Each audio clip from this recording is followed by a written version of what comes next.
Live on Channel 5. This is the 10 o'clock news with Deborah Norville. Coming out revealing secret negotiation between the Nazis and the Zionists in 1933, which allowed German Jews and their assets to go to Palestine. Rich Samuels joins us tonight with the story of the controversy behind the book and the author's struggle to write it. Rich? Deborah, with the rise of Adolf Hitler to power in the spring of 1933, the Jews of the world were faced with a dilemma. They could raise a cry of protest, a cry few would heed, or they could make a deal with Hitler, a deal that would bring a step closer their dream of an independent Jewish state. The choice they made was difficult and agonizing. This new book describes that choice. The book is called The Transfer Agreement.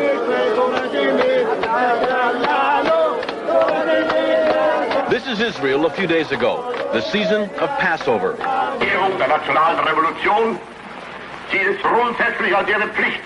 And this is Germany 51 years ago, the blossoming of Adolf Hitler's springtime. A key factor in the vitality of today's Israel, the book's author argues, was an agreement reached in 1933 between a group of Zionists and the man who would later try to kill every living Jew. The great irony is that Adolf Hitler became the chief economic sponsor of the State of Israel. It will be an argument against, and a wrong argument against Zionists. Some who lived through those times fear the response to this book. The parents of the author feared its very writing. When your son came to you and said he was going to write this book, what were your feelings about his undertaking? I told him he's not my son anymore. Why did you say that? I told him I'm going to sit shitty. As though he were dead? That's right. I told him I don't like it. Because as being a Jew, I didn't want something to uncover on my own people. I was buried in a grave with 27 people. I was 7 times captured. Edwin Black's parents are Holocaust survivors. For what? My parents never talked much about the Holocaust. Edwin Black, to fill the void left by the silence of his parents, has written this book, a dense, detailed chronicle of the early months of 1933. January 30th, 1933.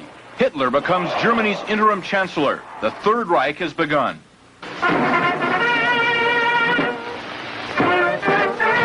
But in this country, on March 4th, attention is diverted by the inauguration of Franklin Delano Roosevelt. More power to you, President Roosevelt. The entire country's behind you, thrilled with hope and patriotism. But ominous headlines tell what's already happening to the Jews of Germany.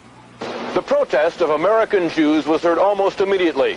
It was based on only the sparsest of press reports, and nowhere was that protest more vocal than here in New York City.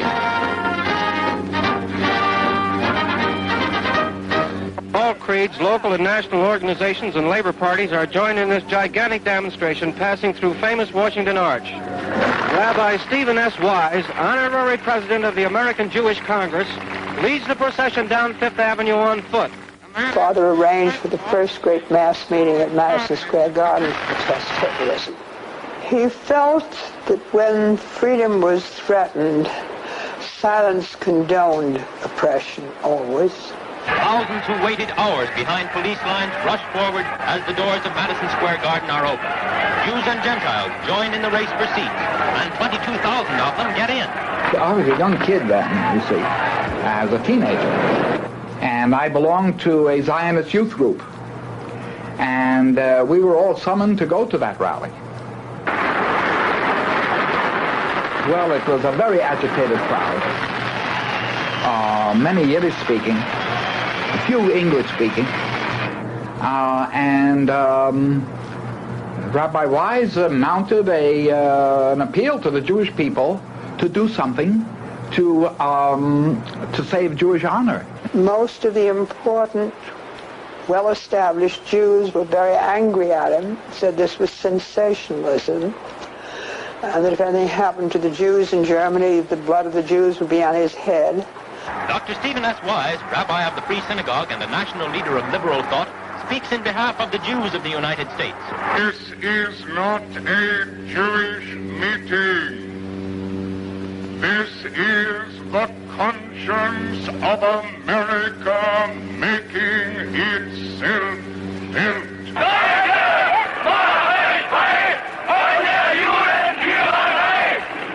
impatience of Nazi Germany made itself felt 5 days later. Across the Reich, Hitler's troops shut down Jewish-owned businesses for 24 hours. Within days, American Jews marched calling for the boycott of all German exports. Jews throughout Europe echoed that call, so did Jews everywhere. But a group of Zionists at the same time was quietly negotiating an agreement with the Nazis to allow the immigration of German Jews and the transfer of their assets to Palestine. That deal, reported in August 1933, was the transfer agreement. Palestine, sparsely settled by Jews at the time, was radically changed as a result.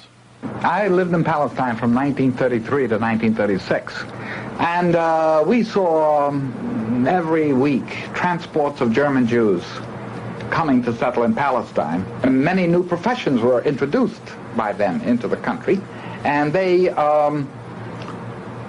played a leading role in making Palestine then a more advanced and progressive country. Israel is really what it is because of the foundation laid by the Eastern European group, and then the lift toward an educated and well-organized government that came with the immigration of the German Jewish group.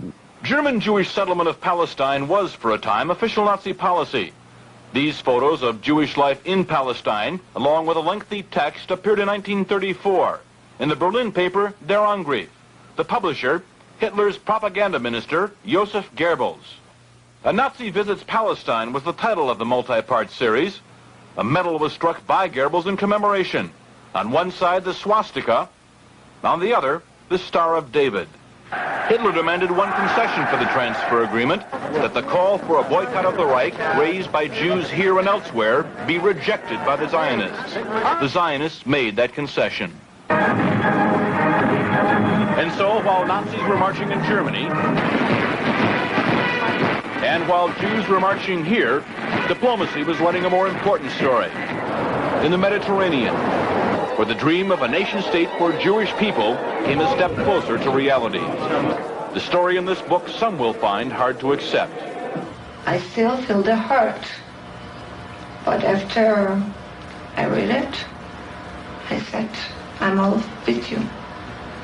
Go ahead and write it. Because everything was exactly what happened, and that's the truth, and you cannot deny it. And the truth must prevail. And I'm not worried by the people who will find the book in bad taste. The smart people, the intelligent people, the people who went through will understand. The author is torn between two profound feelings. That he has to be for a Jewish state, and that the silence which his parents have kept, well, he has to retaliate against that silence, and he takes it out on others. It was a quest. It took me around the world. Financially, it depleted me. Emotionally, it drained me. And as far as my being a Jewish person and understanding my Jewish identity and my relationship to Israel and the Holocaust, it has fulfilled me. It has given me identity. That he tries to exorcise his own demons by creating ghosts to visit the nights of others is really a very personal drama. And my only hope is that he will not damage the people, the state, and the brethren and sisters who he proclaims to cherish. Did you find what you wanted to know? Yes, I know what happened, and I know why. The transfer agreement will be available shortly. Macmillan is the publisher. Deborah? Thanks, Rich. Really interesting.